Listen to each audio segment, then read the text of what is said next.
Chers frères et sœurs, nous sommes le 17e dimanche du temps ordinaire. Nous allons lire l'évangile selon saint Matthieu, chapitre 13, du 44e au 52e verset. En ce temps-là, Jésus disait à la foule ces paraboles. Le royaume des cieux est comparable à un trésor caché dans un champ. L'homme qui l'a découvert le cache de nouveau. Dans sa joie, il va vendre tout ce qu'il possède et il achète ses champs. Ou encore, le royaume des cieux est comparable à un négociant qui recherche des perles fines.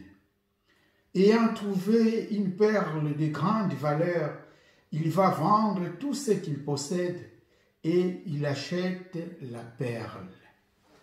Chers frères et sœurs, n'oublions pas que Jésus est un juif, un palestinien, donc un oriental. Dans son époque, on ne parlait rien sans parabole. Donc Jésus utilisait les paraboles pour faire passer son message. Et le message d'aujourd'hui est clair, il parle d'un trésor caché. Comment on peut comprendre cela? N'oublions pas, à l'époque de Jésus, il y avait des banques quand même.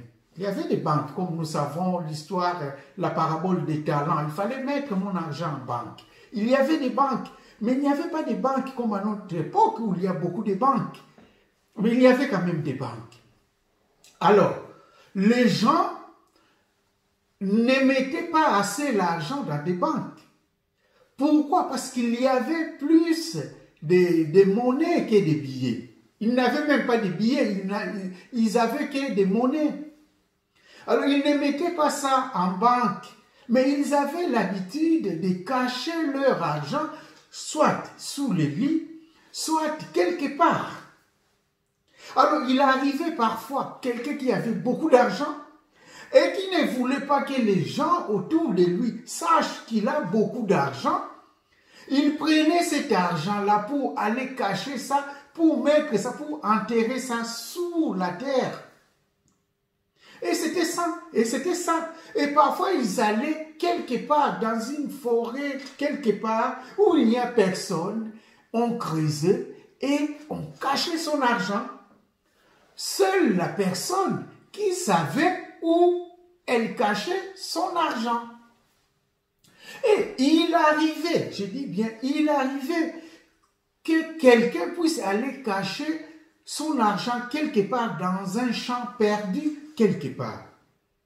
Comme la mort peut surprendre nous tous, on le sait, et la personne mourait sans dire à ses enfants où il a caché son argent.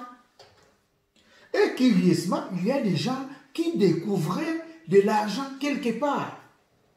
Et c'est ça l'exemple d'aujourd'hui. Quelqu'un a acheté un champ pour cultiver, mais en cultivant, il a découvert qu'il y avait de l'argent caché là-bas. C'est ça la parabole. Mais Jésus pose la question.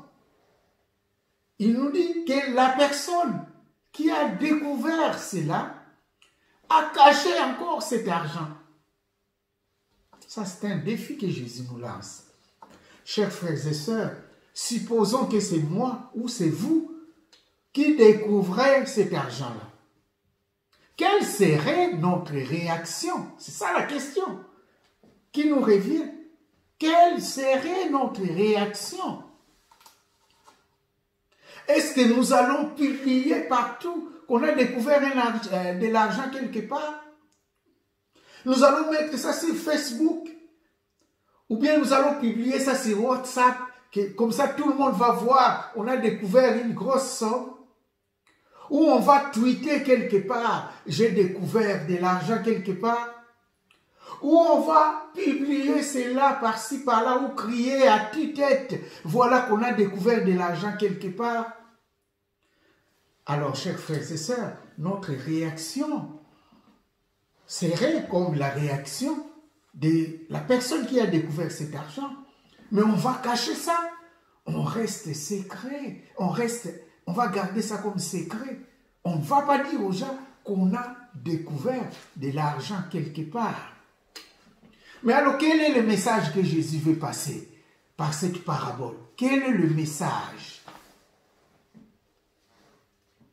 Quand on cherche de l'argent, on se sacrifie pour en trouver. Et on cache ça pour garder sa richesse. Une personne qui découvre ça doit cacher cela quelque part. Car c'est une richesse. D'ailleurs, le message est ailleurs. Le sacrifice que Jésus demande dans cette parabole. Regardons un peu des étudiants. Un étudiant qui travaille doit se sacrifier pour avoir son diplôme.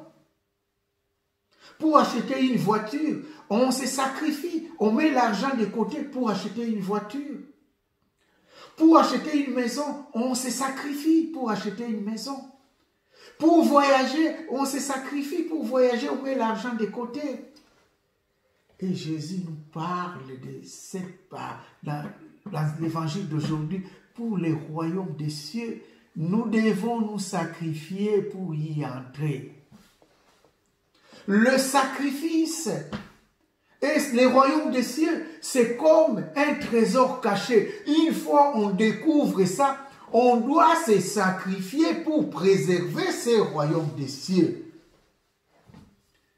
La personne qui découvre l'argent dans ses champs, il a caché cela, donc il se sacrifie, il met ça de côté, passe un trésor. Et nous, moi et vous, depuis notre baptême, Jésus a mis son royaume à notre disposition. Est-ce que nous nous sacrifions pour garder les biens de ce royaume? C'est le sacrifice là que Jésus nous demande. Son royaume, c'est un trésor. Nous qui nous disons chrétiens, nous avons ce trésor entre nos mains. Mais nous devons préserver ce trésor. Chers frères et sœurs. Et c'est ça même dans la première lecture, quand on va demander à Salomon, mais Salomon demande à Dieu quelque chose. Salomon n'avait pas demandé de l'argent, il n'avait pas demandé la maison, des maisons ou quoi. Salomon avait demandé à Dieu la sagesse. Et nous, chers frères et sœurs, parfois, on court derrière le matériel et on laisse l'essentiel de côté. Le royaume des cieux doit être en première ligne et le reste derrière. Sommes-nous prêts, chers frères et sœurs, à nous sacrifier pour ces royaumes des cieux? Seigneur Jésus-Christ, aide-nous à nous sacrifier pour garder ces trésors que tu nous as donnés, ton royaume.